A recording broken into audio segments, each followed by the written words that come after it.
មាត់ច្រាំងខៀវខ្ចីអូនសមរស់ស្រីរីកពេលព្រឹកព្រលឹមបញ្ចូលអូនទេឬជីវិតបើពិតម្លែសំអូនសង្ឃឹមកុំឲ្យដូចកាយឆ្ងាយសន់លឹមពីបើសងខឹមនឹងជឿចិត្តណាថ្លៃបើវាចិត្តបានណាប៉ុនលោកត្រៀមនឹងវះយកបាំងបាតដៃ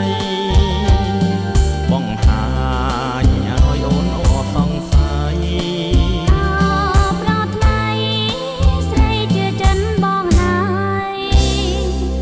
តែអូនខ្លាចស្នេហ៍ប្រែឥតន័យអូនកុំភ័យនឹងបងណាត្រានត្រើយអូនស្នេហ៍បងស្មងឥតលៀងឡើយទេវតាលោកអើយសូមជួយជាសាងសី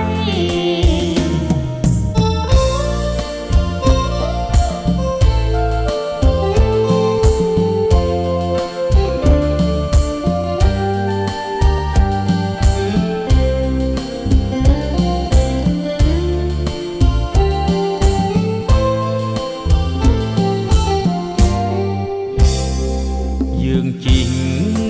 ទូកលេងតាមគង្គី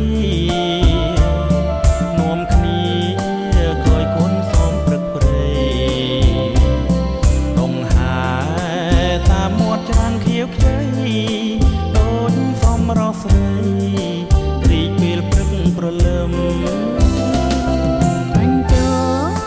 អូនទេឬជីវិតបើពិតម្លែសំអូនសង្ឃឹម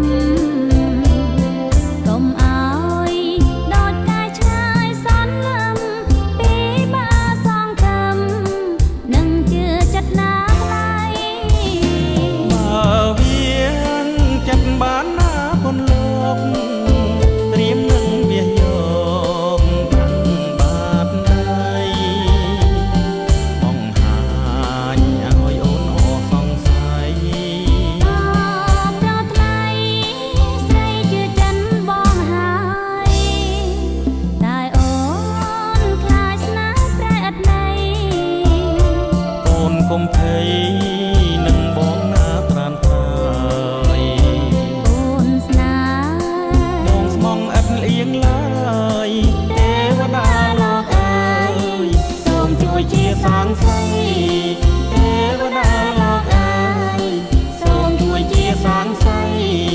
ទេវតាលោកអើយសូមជួយជាសាងសី